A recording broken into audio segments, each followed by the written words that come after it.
Students, welcome to Chaturvedi coaching classes. तो students, आज के इस लेक्चर में मैं डिस्कशन करूंगा इलेक्ट्रॉन बंधुता के बारे में, मतलब इलेक्ट्रॉन एफिनिटी के बारे में। ठीक है ना, शॉर्टकट में इसको हम ईए भी बोलते हैं। देखो, मैं आप लोगों के लिए बता देता हूं कि इससे पहले वाले लेक्चरों में मैं आप लोगों के लिए आयनन विभव को, मतलब आयोनाइजेशन पोटेंशियल को बिल्कुल कंप्लीट करवा चुका हूं। अब आज के इस लेक्चर में मैं आप लोगों के लिए इलेक्ट्रॉन बंधुता को कंप्लीट करवा दूंगा। ठीक है ना, कि इलेक्ट्रॉन बंधुता क्या होती है, इलेक्ट्रॉन एफिनिटी क्या होती है, जितने भी इसके टॉपिक है वो सभी टॉपिक मैं आप लोगों के लिए कंप्लीट करवा दूंगा। ठीक है ना, सबसे पहले इसकी शुरुआत करता हूं मैं आप लोगों के लिए डेफिनेशन के साथ। क्या इलेक्ट्रॉन बंधुता, इलेक्ट्रॉन एफिनिटी की क्या डेफिनेशन होती है? तो देखो, उसके नाम से ही पता लग रहा है, इलेक्ट्रॉन बंधुता, इलेक्ट्रॉन एफिनिटी। जैसा कि हम लोगों ने आयनन विभव की क्या डेफिनेशन बोली थी कि बाह्यतम कोश से इलेक्ट्रॉन को निकालने के लिए दी जाने वाली ऊर्जा को हम क्या बोलते थे? आयनन विभव, आयोनाइजेशन पोटेंशियल। इसका बिल्कुल विपरीत कर दो आप लोग। ठीक है ना, इसका बिल्कुल विपरीत कर दो तो इसकी डेफिनेशन क्या होगी कि बाह्यतम कोश में इलेक्ट्रॉन जोड़ने पर मुक्त हुई ऊर्जा को हम क्या बोलते हैं? इलेक्ट्रॉन बंधुता, इलेक्ट्रॉन एफिनिटी।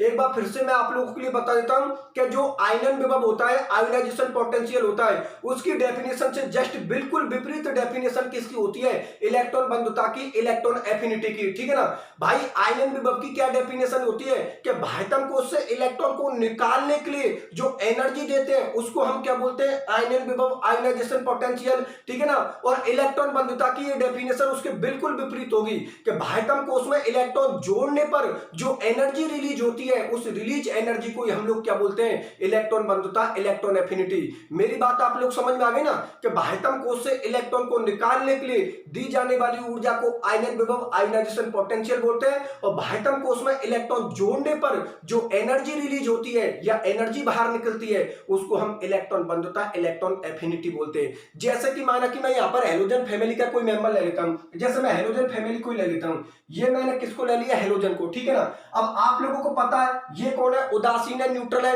अगर मुझे इसके बाह्यतम कोश में एक इलेक्ट्रॉन ऐड करवाना है तो मैं इस तरीका से इलेक्ट्रॉन ऐड करवा सकता हूं, और ये एक्स किस में कन्वर्ट हो जाएगा? एक्स माइनस में कन्वर्ट हो जाएगा, और यहां पर जो ऊर्जा बाहर निकलेगी, जो एनर्जी रिलीज होगी, इस रिलीज एनर्जी को हम क्या बोलते हैं? इलेक्ट्रॉन बंधुता, इलेक्ट्रॉन एफिनिटी। मेरी बात आप लोग समझ में आ गई ना, जिसको हम शॉर्टकट में क्या बोलते हैं? ईए भी बोलते हैं। ईए का मतलब इलेक्ट्रॉन एफिनिटी। पहले तो ये बात बताओ, ये बात आप लोगों को अच्छी तरीके से समझ में आ गई ना कि बाह्यतम कोश में इलेक्ट्रॉन जोड़ने पर जो एनर्जी रिलीज होती है, जो एनर्जी बाहर निकलती है, उसको हम क्या बोलते हैं? इलेक्ट्रॉन बंधुता, इलेक्ट्रॉन एफिनिटी। अब सुनो मेरी बात ध्यान से कि आयनन विभव में हमने क्या बोली थी कि अगर आप वैलेंसी सेल से एक इलेक्ट्रॉन को बाहर निकालना चाहते हो तो उसको हमने आईपी फर्स्ट बोला था। अगर आप वैलेंसी सेल से दो इलेक्ट्रॉनों को बाहर निकाल रहे हो तो उसको हमने आईपी सेकंड बोला था, और अगर आप वैलेंसी सेल से तीन इलेक्ट्रॉनों को बाहर निकालना चाह रहे हो तो उसको हमने क्या बोला था? IP third. इसका बिल्कुल विपरीत हो जाएगा। अगर आप वैलेंसी सेल में एक इलेक्ट्रॉन को जोड़ रहे हो तो वो क्या हो जाएगा आप लोगों का? ईए फर्स्ट। ठीक है ना, वो क्या हो गया आप लोगों का? ईए फर्स्ट। अगर आप वैलेंसी सेल में दो इलेक्ट्रॉनों को जोड़ रहे हो बाहर से तो वो क्या हो जाएगा आप लोगों का? ईए सेकंड। ठीक है ना, वो क्या हो जाएगा? ईए सेकंड। और अगर आप वैलेंसी सेल में तीन इलेक्ट्रॉनों को बाहर से जोड़ रहे हो तो वो क्या हो जाएगा आप लोगों का? ईए थर्ड। पहले तो ये बात बताइए, ये बात आप लोग समझ में आ गई ना कि बाह्यतम कोश में अगर आप एक इलेक्ट्रॉन को जोड़ रहे हो, ऐड कर रहे हो, तो उसको हम ईए फर्स्ट बोलेंगे।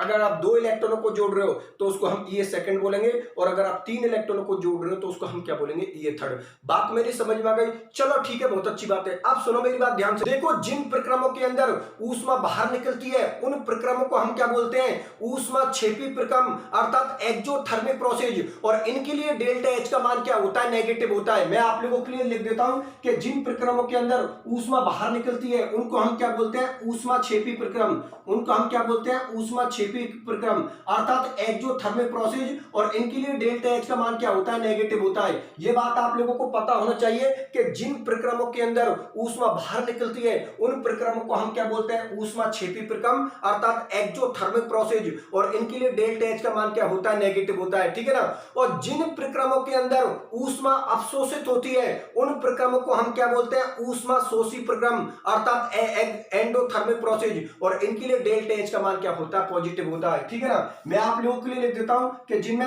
ऊष्मा का अवशोषण होता है उनको हम क्या बोलते हैं? ऊष्मा शोषी प्रक्रम, अर्थात एंडोथर्मिक प्रोसेस। और इनके लिए जो डेल्टा एच का मान होता है वो क्या होता है? पॉजिटिव होता है। पहले तो ये बात बताओ, ये बात आप लोगों को समझ में आ गई ना कि जिन प्रक्रमों में ऊष्मा बाहर निकलती है उनको हम क्या बोलते हैं, ऊष्माक्षेपी प्रक्रम अर्थात एक्सोथर्मिक प्रोसेस, और इनके लिए डेल्टा एच का मान क्या होता है, नेगेटिव। लेकिन जिन प्रक्रमों के अंदर ऊष्मा अवशोषित होती है, ठीक है ना, उनको हम क्या बोलते हैं, ऊष्मा शोषी प्रक्रम अर्थात एंडोथर्मिक प्रोसेस, और इनके लिए डेल्टा एच की वैल्यू क्या होती है, पॉजिटिव होती है। ये बात आप लोगों को समझ में आ गई? चलो ठीक है, बहुत अच्छी बात है। अब मैं आप लोगों के लिए ये बता देता हूं कि जो हेलोजन फैमिली के मेंबर होते हैं अर्थात जो 17वें वर्ग के तत्व होते हैं उनके लिए डेल्टा एच का मान नेगेटिव होता है, क्योंकि आप लोग अच्छी तरीका से जानते हो कि 17वें वर्ग के तत्वों के वैलेंसी सेल में कितने इलेक्ट्रॉन होते हैं। मैं आप लोगों को सामने लिख देता हूं, किसी एक को बेस मानते हुए आप लोगों को सामने लिख देता हूं। देखो बोर्ड की तरफ देखिए, यहां पर मैं किसको लिख देता हूं, फ्लोरीन को लिख देता हूं, ठीक है ना। यहां पर मैं किसको लिख देता हूं, फ्लोरीन को लिख देता हूं।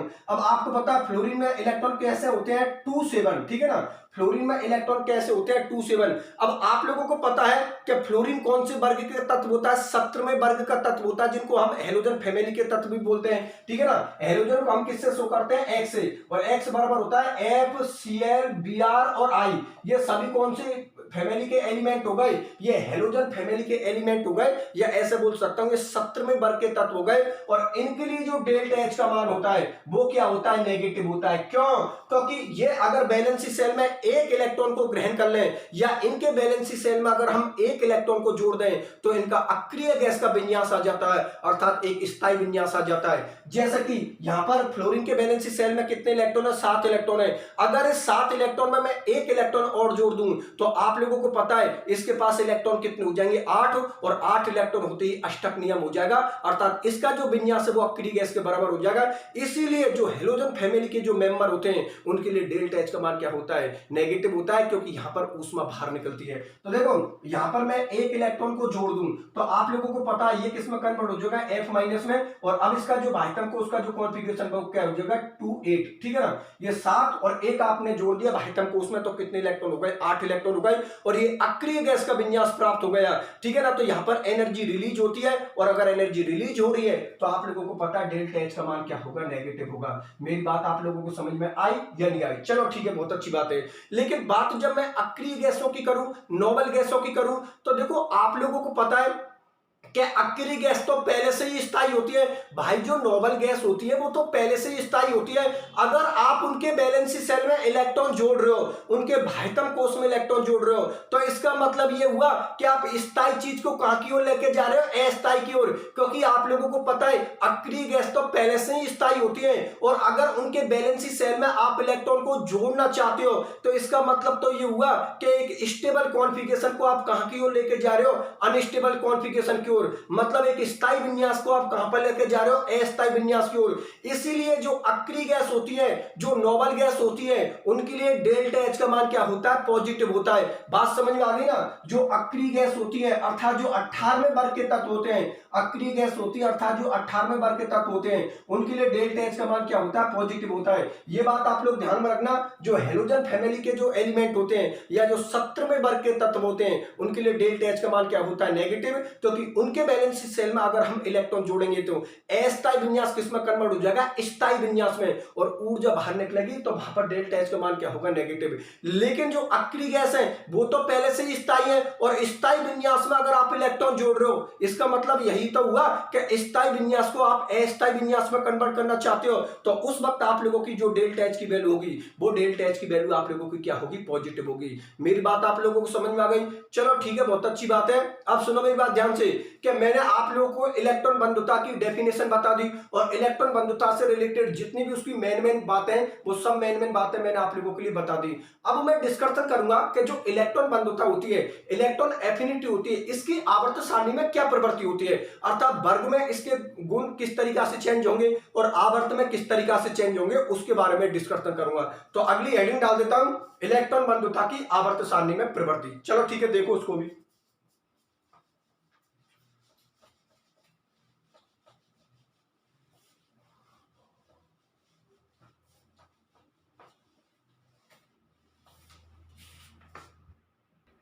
अगली हेडिंग हो गई आप लोगों की आवर्त सारणी में प्रवृत्ति। आवर्त सारणी, आवर्त सारणी में, आवर्त सारणी में प्रवृत्ति मतलब जो पीरियोडिक टेबल होता है उसमें इलेक्ट्रॉन बंधुता का क्या नेचर होता है, एक वर्ग में और एक आवर्त में। तो देखो ध्यान से समझना, बोर्ड की तरफ देखना।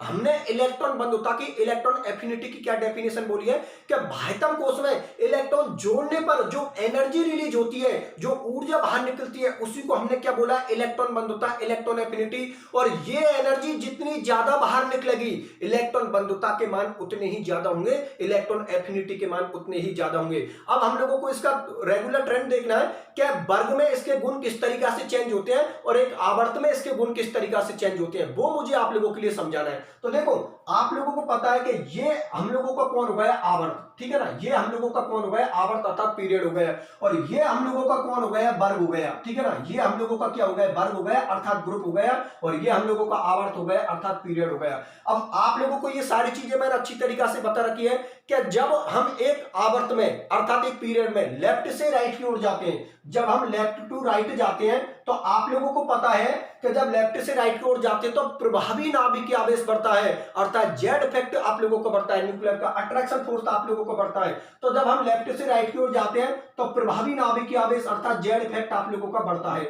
अब आप लोगों को पता है कि अगर प्रभावी नाभिकीय आवेश बढ़ेगा तो जो आप बाह्यतम कोश में इलेक्ट्रॉन जोड़ रहे हो ना, उस पर नाभिक का आकर्षण बल ज्यादा काम करेगा, नाभिक उस इलेक्ट्रॉन को अपनी ओर आकर्षित करेगा। अगर इलेक्ट्रॉन को अपनी ओर आकर्षित करेगा तो एनर्जी बाहर निकलेगी, और ये एनर्जी जितनी ज्यादा बाहर निकलेगी, ई के मान उतने ही ज्यादा होंगे, इलेक्ट्रॉन बंधुता के मान उतने ही ज्यादा होंगे। एक बार फिर से मैं बता देता हूं कि जब एक आवर्त में आप लेफ्ट से राइट की ओर जाते हो तो ये आप लोगों को पता है प्रभावी नाभिकीय आवेश बढ़ता है, अर्थात न्यूक्लियर का अट्रैक्शन फोर्स बढ़ता है, क्योंकि इलेक्ट्रॉन आप एक ही कोश में बढ़ते हो, ठीक है ना। अब आपको पता है इलेक्ट्रॉन बंधुता की डेफिनेशन आप लोगों को पता है, बाह्यतम कोश में इलेक्ट्रॉन जोड़ रहे हो आप लोग, अगर बाह्यतम कोश में इलेक्ट्रॉन जोड़ रहे हो और प्रभावी नाभिकीय आवेश बढ़ रहा है, तो नाभिक का जो अट्रैक्शन फोर्स है, आकर्षण बल है, वो इलेक्ट्रॉन पर ज्यादा काम करेगा, और अगर ज्यादा काम करेगा तो ज्यादा एनर्जी बाहर निकलेगी, और ज्यादा एनर्जी बाहर निकलेगी तो ई के मान बढ़ जाएंगे। तो लेफ्ट से राइट की ओर जाते हैं एक आवर्त के अंदर, तो आप लोगों को जो ई है अर्थात इलेक्ट्रॉन बंधुता है वो आप लोगों की बढ़ती है, क्योंकि नाभिक का आकर्षण बल इलेक्ट्रॉन पर ज्यादा काम करेगा, ज्यादा काम करेगा तो ज्यादा एनर्जी रिलीज होगी, और जितनी ज्यादा एनर्जी रिलीज होगी ई के मान उतने ही ज्यादा होंगे। चलो ठीक है, तो आवर्त का तो हमें लग गया पता, ठीक है ना, कि लेफ्ट से राइट की ओर जाते हैं तो जेड इफेक्ट बढ़ता है, जेड इफेक्ट बढ़ेगा तो ई के मान भी बढ़ेंगे। अब बात करते हैं हम वर्ग में। तो आप लोगों को पता है कि जो वर्ग होता है, ग्रुप होता है, उसमें स्टडी हम कहां से करते हैं, ऊपर से लेकर नीचे की ओर, ठीक है ना, ऊपर से नीचे की ओर हम किसमें स्टडी करते हैं, वर्ग के अंदर अर्थात ग्रुप के अंदर करते हैं। अब आप लोगों को पता है कि ऊपर से नीचे की ओर कोषों की संख्या बढ़ती है, और अगर कोषों की संख्या बढ़ती है तो आकार बढ़ेगा, और अगर आकार बढ़ेगा तो नाभिक का इलेक्ट्रॉन पर आकर्षण बल कम हो जाएगा, और अगर नाभिक का इलेक्ट्रॉन पर आकर्षण बल कम हो जाएगा तो एनर्जी कम बाहर निकलेगी, और अगर एनर्जी कम बाहर निकलेगी तो ई के मान घट जाएंगे। इसीलिए एक वर्ग में ऊपर से नीचे की ओर जाते तो आकार बढ़ता है, ठीक है ना, एक वर्ग में ऊपर से नीचे की ओर जाते तो आकार बढ़ता है क्योंकि कोषों की संख्या बढ़ती है, ठीक है, नंबर ऑफ सेल बढ़ते हैं क्योंकि कोषों की संख्या बढ़ती है, क्योंकि कोषों की संख्या बढ़ती है, ठीक है ना। तो आकार बढ़ेगा तो आप लोगों का जो जेड इफेक्ट है अर्थात प्रभावी नाभिकीय आवेश है वो आप लोगों को घटेगा, और अगर प्रभावी नाभिकीय आवेश ही आप लोगों का घट गया तो ई के मान आप लोगों के घट जाएंगे, क्योंकि एनर्जी आप लोगों की कम रिलीज होगी। मेरी बात आप लोगों को समझ में आई या नहीं आई? इसीलिए एक आवर्त में जब लेफ्ट से राइट की ओर जाते हैं तो ई के मान बढ़ते हैं, और एक वर्ग में ऊपर से नीचे की ओर जाते हैं तो ई के मान घटते हैं। बात समझ में आ गई? किसी भी स्टूडेंट को कोई तकलीफ नहीं है? चलो ठीक है, बहुत अच्छी बात है। ये इलेक्ट्रॉन बंधुता की मैंने आवर्त सारणी में प्रवृत्ति बता दी, अर्थात उसका नेचर बता दिया कि किधर की तरफ जाने पर तो इलेक्ट्रॉन बंधुता बढ़ती है और किधर की तरफ जाने पर इलेक्ट्रॉन बंधुता घटती है। ठीक, चलो ठीक है। अब मैं अगली हेडिंग ले रहा हूं, इलेक्ट्रॉन बंधुता को प्रभावित करने वाले कारक, मतलब कौन कौन से तो ऐसे फैक्टर हैं जो इलेक्ट्रॉन बंधुता को अर्थात इलेक्ट्रॉन एफिनिटी को बढ़ाते हैं, और कौन कौन से ऐसे फैक्टर हैं जो इलेक्ट्रॉन बंधुता को घटाते हैं। बात समझ में आ गई? चलो ठीक है, तो अगली हेडिंग हो जाती है आप लोगों की इलेक्ट्रॉन बंधुता को प्रभावित करने वाले कारक, ठीक है, उसको भी कंप्लीट करवा देता हूं।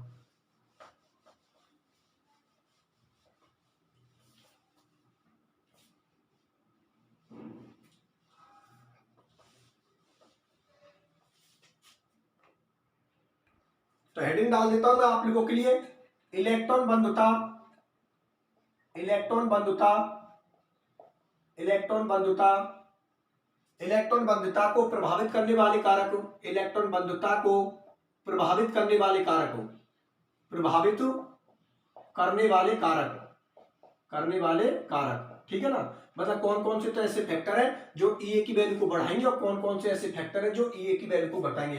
तो मैं एक काम करता हूं, इलेक्ट्रॉन बंधुता को प्रभावित करने वाले कारकों को आप लोगों के सामने लिख देता हूं, फिर एक एक को मैं आप लोगों के सामने एक्सप्लेन करूंगा। पहला कारक है आप लोगों को प्रभावित करने वाले कारकों में प्रभावी नाभिकीय आवेश, इफेक्टिव न्यूक्लियर चार्ज, प्रभावी नाभिकीय आवेश, प्रभावी नाभिकीय आवेश, इफेक्टिव न्यूक्लियर चार्ज, प्रभावी नाभिकीय आवेश, इफेक्टिव न्यूक्लियर चार्ज, जिसको हम क्या बोलते हैं, जेड इफेक्ट भी बोलते हैं, ठीक है ना, जिसको हम क्या बोलते हैं, जेड इफेक्ट बोलते हैं। चलो ठीक है। दूसरा प्रभावित करने वाला कारक आप लोगों का परमाणु आकार, ठीक है ना, परमाणु का साइज देखेंगे कि वो किस तरीका से इलेक्ट्रॉन बंधुता के मान को प्रभावित करेगा, ठीक है ना। तीसरे नंबर पर है आप लोगों का परिरक्षण प्रभाव, मतलब शील्डिंग इफेक्ट, परिरक्षण प्रभाव मतलब शील्डिंग इफेक्ट, ठीक है ना। चौथे नंबर का है आप लोगों का अर्धपूरित, अर्धपूरित तथा अर्धपूरित तथा पूर्ण पूरित, पूर्ण पूरित कक्षकों का स्थायित्व, कक्षकों का स्थायित्व, अर्धपूरित तथा पूर्ण पूरित कक्षकों का स्थायित्व, ठीक है ना, अर्धपूरित तथा पूर्ण पूरित कक्षकों का स्थायित्व, ठीक है ना। ये चार प्रभावित करने वाले कारक है। अब ये चारों प्रभावित करने वाले कारकों को मैं आप लोगों के लिए समझा देता हूं, पूरा ध्यान मेरी तरफ रखना, अभी आप लोगों को अच्छी तरीके से सभी समझ में आ जाएंगे, ठीक है ना। यहां पर जो हम लोगों की हेडिंग है वो क्या है, इलेक्ट्रॉन बंधुता को प्रभावित करने वाले कारक, मतलब कौन कौन से तो ऐसे फैक्टर है जो इलेक्ट्रॉन एफिनिटी की वैल्यू को बढ़ाते हैं और कौन कौन से ऐसे फैक्टर है जो इलेक्ट्रॉन एफिनिटी की वैल्यू को घटाते हैं, ठीक।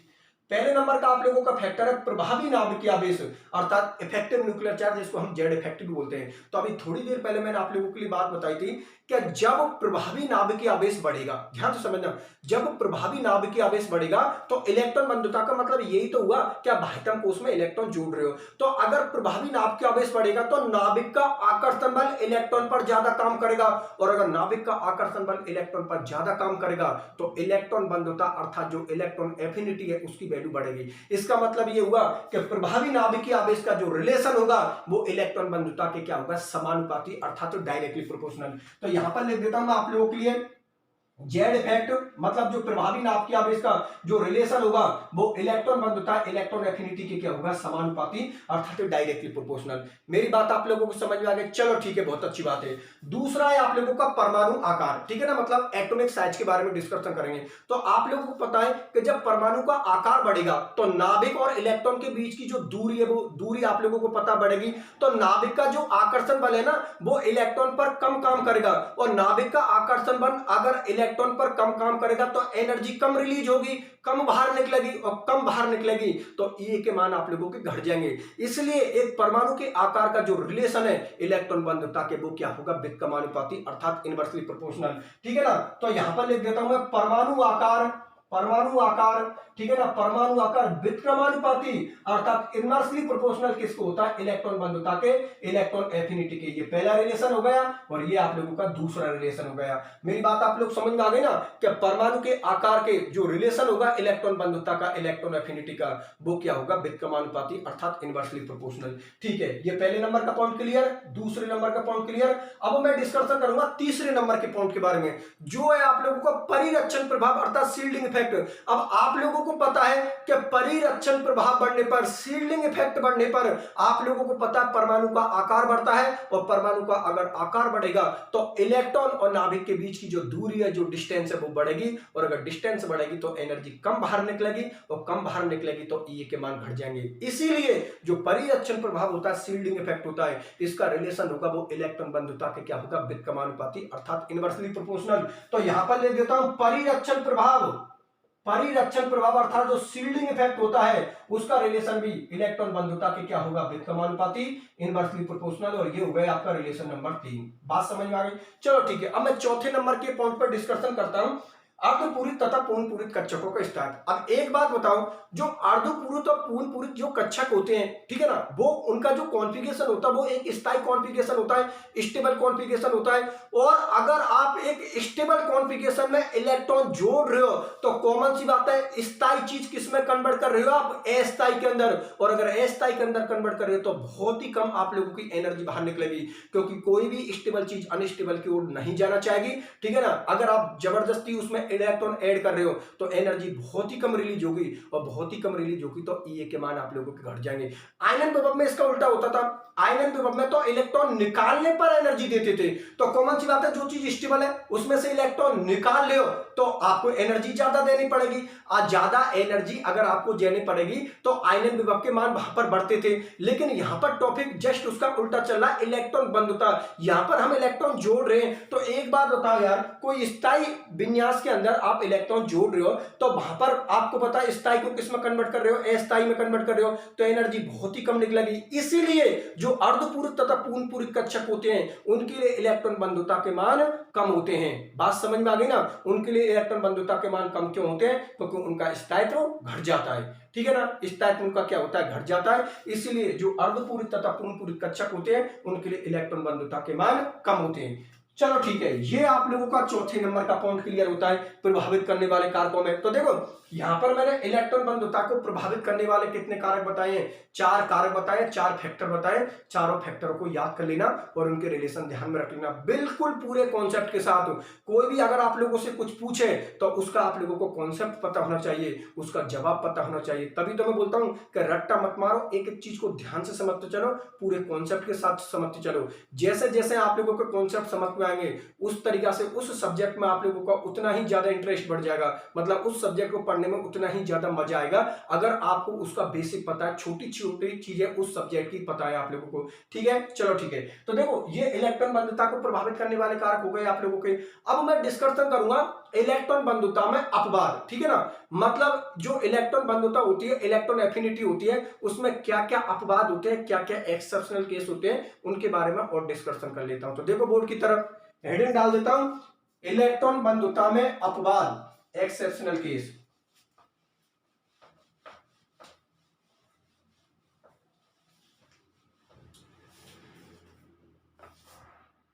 तो देखो अगली हेडिंग हो गई आप लोगों की इलेक्ट्रॉन बंधुता में, इलेक्ट्रॉन बंधुता में, इलेक्ट्रॉन बंधुता में अपवाद, इलेक्ट्रॉन बंधुता में अपवाद, ठीक है ना, मतलब जो इलेक्ट्रॉन एफिनिटी होती है उसमें कौन कौन से एक्सेप्शनल केस हैं उसके बारे में मैं आप लोगों के सामने डिस्कशन कर लेता हूं। तो देखो सबसे पहले तो मैं आप लोगों के लिए बता देता हूं, पॉइंट नंबर फर्स्ट ले लेता हूं। यहां पर पॉइंट नंबर फर्स्ट में मैं आप लोगों के लिए बता देता हूं कि पूरी आवर्त सारणी में, पूरी पीरियोडिक टेबल में सबसे ज्यादा जो इलेक्ट्रॉन बंधुता होती है, सबसे ज्यादा जो इलेक्ट्रॉन एफिनिटी होती है वो किसकी होती है, क्लोरीन की।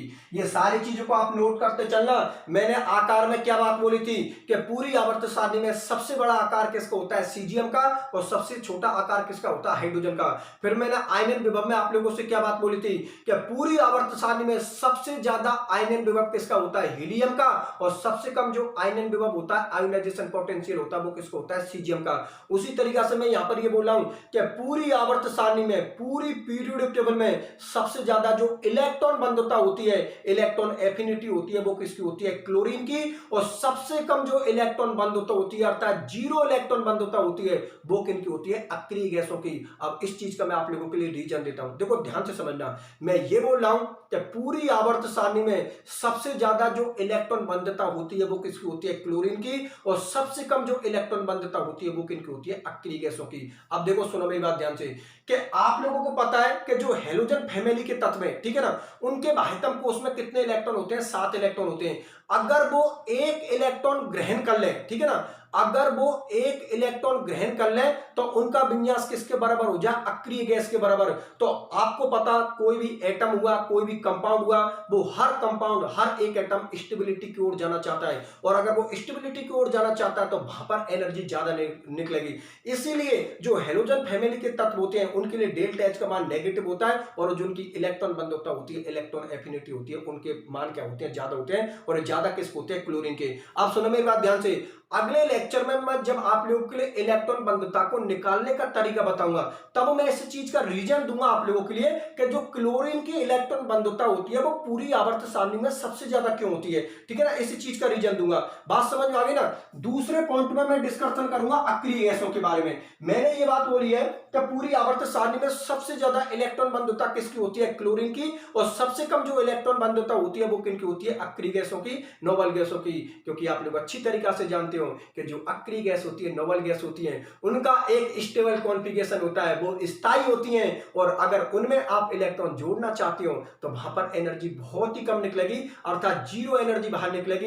इसीलिए जो आप लोगों की अक्रिय गैस होती है, नोबल गैस होती है, उनकी इलेक्ट्रॉन बंधुता जीरो होती है, ठीक है ना, क्योंकि आप लोग जानते हो कि कोई भी स्थायी चीज कभी भी अस्थायी की ओर नहीं जाना चाहती। इसीलिए जो अक्रिय गैस होती है, नोबल गैस होती है, उनकी इलेक्ट्रॉन बंधुता क्या होती है, जीरो होती है, ठीक है ना। लेकिन वही अक्रिय गैसों का आयनन विभव सबसे ज्यादा होता है, क्योंकि स्थायी चीज से अगर आप इलेक्ट्रॉन बाहर निकालना चाहते हो तो आपको ज्यादा एनर्जी देनी पड़ेगी। लेकिन स्टेबल चीज में आप इलेक्ट्रॉन जोड़ रहे हो तो कॉमन सी बात है, एक स्टेबल को किस में कन्वर्ट कर रहे हो, अनस्टेबल में। तो स्टेबल चीज कभी भी अनस्टेबल की ओर नहीं जाना चाहिए। इसीलिए जो अक्रिय गैस होती है उनकी इलेक्ट्रॉन बंधुता क्या होती है, जीरो होती है, ऐसे बोल सकता हूं, बहुत ही कम होती है। बात समझ में आ गई? चलो ठीक है। अब जो तीसरे नंबर का आप लोगों का पॉइंट है उसमें मैं डिस्कशन करूंगा हाइड्रोजन के बारे में, ठीक है ना। यहां पर तक क्लोरीन के बारे में डिस्कशन कर लिया, इसमें मैंने अक्रिय गैसों के बारे में अर्थात नोबल गैसों के बारे में डिस्कशन कर लिया।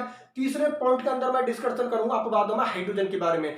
देखो, जो हाइड्रोजन की इलेक्ट्रॉन बंधुता होती है, जो हाइड्रोजन की इलेक्ट्रॉन एफिनिटी होती है, वो क्षार धातु और क्षारीय मृद धातु दोनों से अधिक होती है। एक बार फिर से बता देता हूं, ये जो आप लोगों को हाइड्रोजन होता है ना, इसकी इलेक्ट्रॉन बंधुता, इसकी इलेक्ट्रॉन एफिनिटी क्षार धातु और क्षारीय मृद धातु दोनों से अधिक होती है, अर्थात एल्किलाइन मेटल और एल्किलाइन अर्थ मेटल दोनों से ज्यादा होती है। उसका मैं आप लोगों के लिए रीजन देता हूं। देखो, यहां पर आप लोगों को पता है हाइड्रोजन का परमाणु क्रमांक 1 होता है, उसका इलेक्ट्रॉन विन्यास क्या होता है, 1s1, ठीक है ना। इसमें अगर आप एक इलेक्ट्रॉन जोड़ना चाहते हो तो ये किसमें कन्वर्ट हो जाएगा, H- में कन्वर्ट हो जाएगा, और ये 1s1 किसमें कन्वर्ट हो जाएगा, 1s2 में। अरे सही है ना भाई, एक इलेक्ट्रॉन जोड़ दिया तो ये 1s1 किसमें कन्वर्ट हो जाएगा, 1s2 में। अब आप लोगों को पता है ये 1s2 किसका कॉन्फ़िगरेशन होता है, हीलियम का।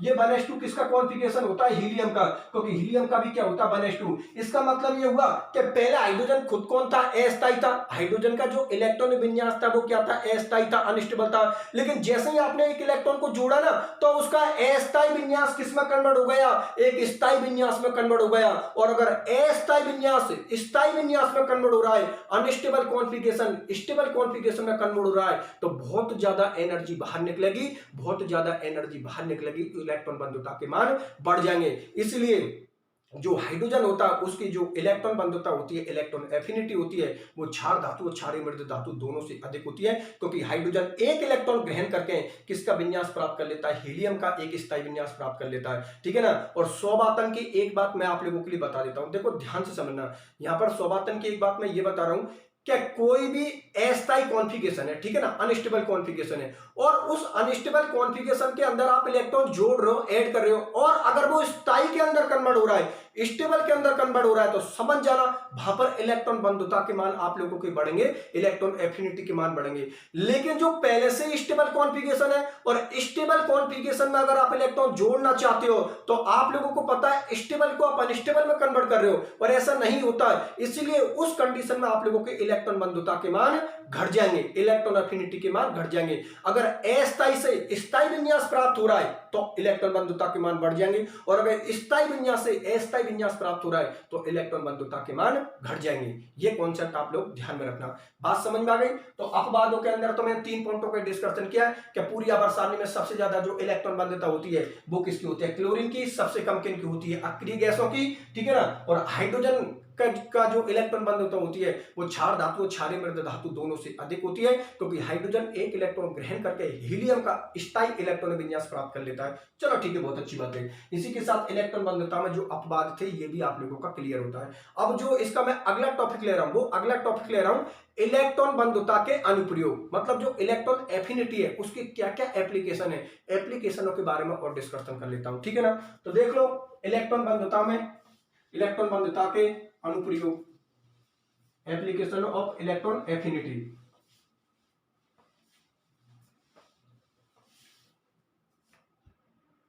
अगली हेडिंग हो गई आप लोगों की इलेक्ट्रॉन बंधुता के अनुप्रयोग, ठीक है ना। अगली हेडिंग हो गई आप लोगों की इलेक्ट्रॉन बंधुता के इलेक्ट्रॉन बंधुता के इलेक्ट्रॉन बंधुता के अनुप्रयोग मतलब एप्लीकेशन, अनुप्रयोग मतलब एप्लीकेशन, ठीक है ना। तो देखो यहाँ पर इलेक्ट्रॉन बंधुता के 3 एप्लीकेशनों के बारे में डिस्कशन करूंगा।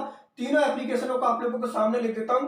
पहला नंबर की जो एप्लीकेशन है वो है आप लोगों की बंध की प्रकृति, ठीक है ना, बंध की प्रकृति, ठीक है ना। बंध की प्रकृति का पता हम किससे लगाएंगे, इलेक्ट्रॉन एफिनिटी से, मतलब इलेक्ट्रॉन बंधुता से। दूसरी आप लोगों की क्रियाशीलता, ठीक है ना, दूसरी आप लोगों की कौन है, क्रियाशीलता, ठीक है ना, रिएक्टिविटी। और तीसरी आप लोगों की ऑक्सीकरण क्षमता, ऑक्सीकरण क्षमता अर्थात ऑक्सीडाइजिंग पावर, ऑक्सीकरण क्षमता मतलब ऑक्सीडाइजिंग पावर। अब देखो मैं आप लोगों के लिए इसको एक्सप्लेन कर देता हूं। तो देखो बोर्ड की तरफ देखिए, एक बार मैं फिर से बता देता हूं। अब जो हम लोगों का टॉपिक है वो टॉपिक है इलेक्ट्रॉन बंधुता के अनुप्रयोग, मतलब जो इलेक्ट्रॉन एफिनिटी है उसके एप्लीकेशनों के बारे में डिस्कशन करेंगे। तीन एप्लीकेशन आप लोगों को सामने लिखी हुई, मैं तीनों एप्लीकेशनों को आप लोगों को सामने डिस्कशन करूंगा।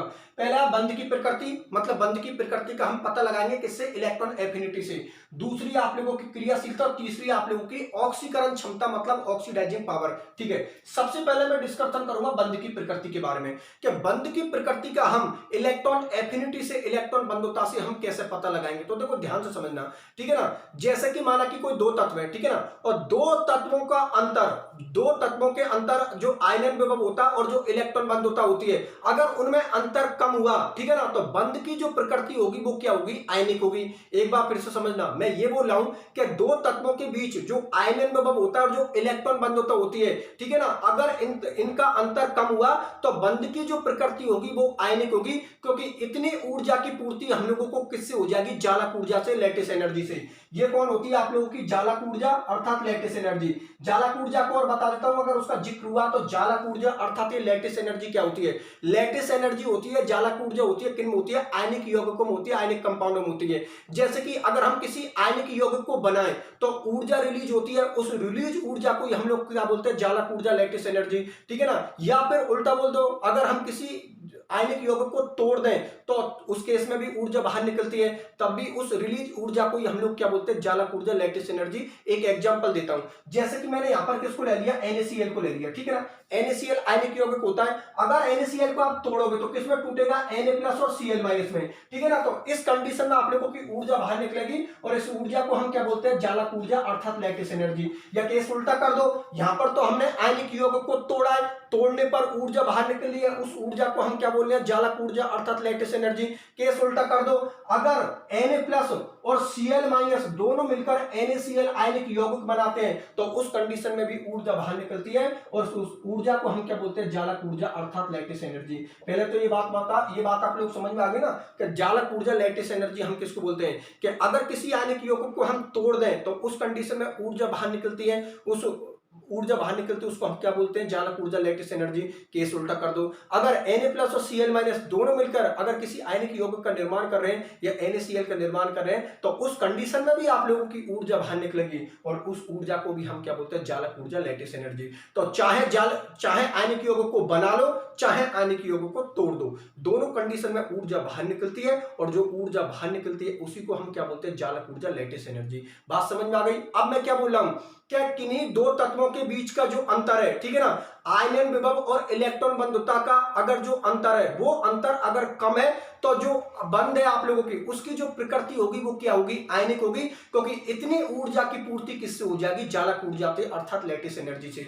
लेकिन अगर दोनों तत्वों के आयनन विभव और इलेक्ट्रॉन बंधुता का जो अंतर है, डिफरेंस है, अगर वो ज्यादा हुआ तो इतनी ऊर्जा की पूर्ति जालक ऊर्जा से नहीं हो पाती और उस कंडीशन में जो बंध की प्रकृति होगी या यौगिक की प्रकृति होगी वो कैसी होगी, सहसंयोजक बंध जैसी अर्थात कोवेलेंट बॉन्ड जैसी। बात समझ में आ गई ना। दो तत्वों के बीच में आयनन विभव और इलेक्ट्रॉन बंधुता का जो अंतर है अगर वो कम हुआ तो उस कंडीशन में आप लोगों की जो उस कंडीशन में क्या होगा कि इतनी ऊर्जा की पूर्ति जालक ऊर्जा से हो जाएगी, तो उस कंडीशन में बंध की या यौगिक की प्रकृति क्या होगी, आयनिक होगी। लेकिन यदि दो तत्वों के बीच में आयनन विभव और इलेक्ट्रॉन बंधुता का ज्यादा अंतर हुआ, ज्यादा डिफरेंस हुआ, तो इतनी ऊर्जा की पूर्ति जालक ऊर्जा से नहीं हो पाती और जालक ऊर्जा से नहीं हो पाएगी तो उस कंडीशन में जो बंध होगा या यौगिक होगा उसकी प्रकृति कैसे बंध जैसी होगी, सहसंयोजक बंध जैसी होगी अर्थात कोवेलेंट बॉन्ड जैसी होगी। ये आप लोगों के पहले नंबर की एप्लीकेशन क्लियर कि बंध की प्रकृति का हम इलेक्ट्रॉन बंधुता से कैसे पता लगा सकते हैं। ठीक है, दूसरी आप लोगों की क्रियाशीलता अर्थात रिएक्टिविटी। तो देखो ध्यान से समझना, कोई भी तत्व अगर आसानी से इलेक्ट्रॉन को ग्रहण कर रहा है, ठीक है ना, कोई भी तत्व अगर आसानी से इलेक्ट्रॉन को ग्रहण कर रहा है तो उस कंडीशन में उसकी ऊर्जा बाहर निकलेगी, ज्यादा ऊर्जा बाहर निकलेगी, और अगर ज्यादा ऊर्जा बाहर निकलेगी तो इलेक्ट्रॉन बंधुता के मान बढ़ेंगे, और अगर इलेक्ट्रॉन बंधुता के मान बढ़ेंगे तो उसकी क्रियाशीलता भी, उसकी रिएक्टिविटी बढ़ेगी। मेरी बात आप लोग समझ में आ गई ना? एक बार फिर से मैं आप लोगों के लिए क्रियाशीलता रिएक्टिविटी को एक्सप्लेन कर देता हूं। मैं ये बोल रहा हूं कि कोई भी तत्व अगर आसानी से इलेक्ट्रॉन को ग्रहण कर रहा है, भाई इलेक्ट्रॉन बंधुता की यही तो डेफिनेशन होती है कि बाह्यतम कोश में इलेक्ट्रॉन जोड़ने पर जो ऊर्जा बाहर निकलती है उस ऊर्जा को तो हम इलेक्ट्रॉन बंधुता बोल रहे हैं। तो कोई भी तत्व अगर आसानी से इलेक्ट्रॉन को ग्रहण कर रहा है तो उस कंडीशन में उसकी इलेक्ट्रॉन बंधुता के मान ज्यादा होंगे, और अगर उसके इलेक्ट्रॉन बंधुता के मान ज्यादा होंगे तो उसकी क्रियाशीलता भी क्या होगी? ज्यादा। मतलब कोई तत्व जितनी आसानी से इलेक्ट्रॉन को ग्रहण करेगा उसकी क्रियाशीलता, उसकी रिएक्टिविटी उतनी ही ज्यादा होती है। इसीलिए जो हैलोजन फैमिली के तत्व होते हैं उनकी इलेक्ट्रॉन बंधुता पूरी आवर्त सारणी में सबसे ज्यादा होती है, और उनमें भी किसकी होती है? क्लोरीन की, जिसको अभी थोड़ी देर पहले डिस्कशन किया था। और सबसे कम जो इलेक्ट्रॉन बंधुता होती है, इलेक्ट्रॉन एफिनिटी होती है, वो किनकी होती है? अक्रिय गैसों की। बात समझ में आ गई? चलो ठीक है, बहुत अच्छी बात है। ये दूसरा पॉइंट भी आप लोगों का क्लियर, ठीक है ना? दूसरा नंबर का पॉइंट भी आप लोगों का क्लियर। अब मैं तीसरे नंबर के पॉइंट के बारे में डिस्कशन करता हूं जो आप लोगों का है ऑक्सीकरण क्षमता, मतलब ऑक्सीडाइजिंग पावर। अब देखो आप लोगों को पता है कि जब मैंने आप लोगों को आयनन विभव, आयोनाइजेशन पोटेंशियल पढ़ाया था तब मैंने जिक्र किया था अपचायक क्षमता, रिड्यूसिंग पावर का। अपचायक क्षमता ये कौन होती है? रिड्यूसिंग पावर होती है, ठीक है ना? तो कोई भी तत्व अगर अपने बाह्यतम इलेक्ट्रॉन को आसानी से बाहर निकाल रहा है तो उसकी अपचायक क्षमता, रिड्यूसिंग पावर क्या होती है? ज्यादा होती है। इसके जस्ट बिल्कुल विपरीत कौन होता है? ऑक्सीकरण क्षमता, ऑक्सीडाइजिंग पावर। क्या कोई भी तत्व अगर आसानी से इलेक्ट्रॉन को अपनी ओर आकर्षित कर रहा है या आसानी से इलेक्ट्रॉन को ग्रहण कर रहा है तो उसकी जो ऑक्सीकरण क्षमता होगी, उसकी जो ऑक्सीडाइजिंग पावर होगी वो उतनी ही ज्यादा होगी। तो अपचायक क्षमता का मतलब ये होता है कि कोई भी तत्व जितनी जल्दी, जितनी आसानी से अपने इलेक्ट्रॉन को बाहर निकालेगा उसकी अपचायक क्षमता, रिड्यूसिंग पावर उतनी ज्यादा होगी। इसके जस्ट बिल्कुल विपरीत ऑक्सीकरण क्षमता होगी कि कोई भी तत्व जितनी आसानी से इलेक्ट्रॉन को ग्रहण करेगा, जितनी आसानी से इलेक्ट्रॉन को एक्सेप्ट करेगा, उसकी ऑक्सीकरण क्षमता, उसकी ऑक्सीडाइजिंग पावर उतनी ही ज्यादा होगी। एग्जांपल के तौर पे मैं आप लोगों के लिए यहां पर ले लेता हूं, जैसे कि एक तो मैं ले लेता हूं KMnO4, ठीक है ना, और एक ले लेता हूं K2Cr2O7। यहां पर Mn की ऑक्सीडेशन स्टेट कितनी है? +K7। यहां पर जो Mn है उसकी ऑक्सीडेशन स्टेट कितनी है? +K7, ठीक है ना। और यहां पर जो Cr है उसकी ऑक्सीडेशन स्टेट कितनी है? +K6। अब आपको पता है Mn पर अगर +7 चार्ज है, इसका मतलब इसके पास 7 इलेक्ट्रॉनों की कमी है, और अगर इसके पास में 7 इलेक्ट्रॉनों की कमी है तो इसकी ऑक्सीकरण क्षमता बहुत ज्यादा हो गई, क्योंकि ये किसी से भी आसानी से इलेक्ट्रॉनों को ग्रहण कर लेगा, और जितनी आसानी से कोई भी तत्व या कोई भी यौगिक इलेक्ट्रॉनों को ग्रहण करेगा उसकी ऑक्सीकरण क्षमता, उसकी ऑक्सीडाइजिंग पावर उतनी ही ज्यादा होगी। अरे बिल्कुल सही बात है भाई, Mn के पास 7 चार्ज है, बहुत ज्यादा इलेक्ट्रॉनों की कमी है, बहुत ज्यादा इलेक्ट्रॉनों की कमी है, तो ये किसी से भी इलेक्ट्रॉनों को अपनी ओर आकर्षित कर लेगा, ठीक है ना। और इलेक्ट्रॉन आकर्षित करने की प्रवृत्ति कोई, इलेक्ट्रॉन को खींचने की प्रवृत्ति कोई, मैं क्या बोल रहा हूं? ऑक्सीकरण क्षमता, ऑक्सीडाइजिंग पावर। इसीलिए जो KMnO4 होता है और जो K2Cr2O7 होता है, इनकी ऑक्सीकरण क्षमता, इसकी ऑक्सीडाइजिंग पावर बहुत ज्यादा होती है। रीजन ये होता है कि Mn की ऑक्सीडेशन यहां पर कितनी है? +K7, और Cr की ऑक्सीडेशन स्टेट यहां पर कितनी है? +K6। मेरी बात आप लोगों को समझ में आई या नहीं आई? और इसी के साथ जो इलेक्ट्रॉन बंधुता की एप्लीकेशन चल रही थी वो तीनों एप्लीकेशन मैंने आप लोगों के लिए कंप्लीट करवा दिया। पहले के अंदर बंध की प्रकृति का डिस्कशन किया था, दूसरी में क्रियाशीलता, रिएक्टिविटी का डिस्कशन किया था, और तीसरे पॉइंट में हमने डिस्कशन किया था ऑक्सीकरण क्षमता, ऑक्सीडाइजिंग पावर। मतलब कोई भी तत्व अगर आसानी से इलेक्ट्रॉन को ग्रहण कर रहा है तो उसकी ऑक्सीकरण क्षमता, ऑक्सीडाइजिंग पावर उतनी ही ज्यादा होती है। चलो ठीक है, बहुत अच्छी बात है। अब सुनो मेरी बात ध्यान से कि आज का ये लेक्चर मैं यहीं तक रखता हूं, ठीक है ना। आज के लेक्चर में मैंने कौन कौन से टॉपिकों के बारे में डिस्कशन किया? सबसे पहले मैंने इलेक्ट्रॉन बंधुता की डेफिनेशन को बताया था, फिर इलेक्ट्रॉन बंधुता से रिलेटेड जितनी भी उसकी बेसिक केमिस्ट्री थी उसको बताया था, फिर इलेक्ट्रॉन बंधुता की आवर्त सारणी में प्रवृत्ति को बताया था कि वर्ग में किस तरीके से इसके गुण चेंज होते हैं और आवर्त में किस तरीके से इसके गुण चेंज होते हैं। उसके बाद मैंने इलेक्ट्रॉन बंधुता को प्रभावित करने वाले कारक बताए थे, मतलब कौन कौन से तो ऐसे फैक्टर है जो इलेक्ट्रॉन बंधुता की वैल्यू को बढ़ाते हैं और कौन कौन से ऐसे फैक्टर जो इलेक्ट्रॉन बंधुता की वैल्यू को घटाते हैं। उसके बाद मैंने आप लोगों के लिए इलेक्ट्रॉन बंधुता में अपवाद बताए थे कि जो इलेक्ट्रॉन एफिनिटी होती है, ठीक है, उसके कौन कौन से एक्सेप्शनल केस हैं। और अब जो मैंने डिस्कशन किया वो डिस्कशन किसका किया है? इलेक्ट्रॉन बंधुता के अनुप्रयोग, मतलब इलेक्ट्रॉन एफिनिटी के कौन कौन से एप्लीकेशन है। बात समझ में आ गई? चलो ठीक है, बहुत अच्छी बात है। अगले लेक्चर में मैं डिस्कशन करूंगा इलेक्ट्रॉन बंधुता को निकालने के तरीके के बारे में कि इलेक्ट्रॉन बंधुता को हम किस तरीके से निकालते हैं, और इलेक्ट्रॉन बंधुता से रिलेटेड जितने भी उसके क्वेश्चन बनेंगे उन सभी चीजों को डिस्कशन में अगले लेक्चर में करूंगा। ठीक है, तो स्टूडेंट्स आज के लेक्चर को मैं यहीं तक रखता हूं, मिलते हैं अगले लेक्चर में। धन्यवाद।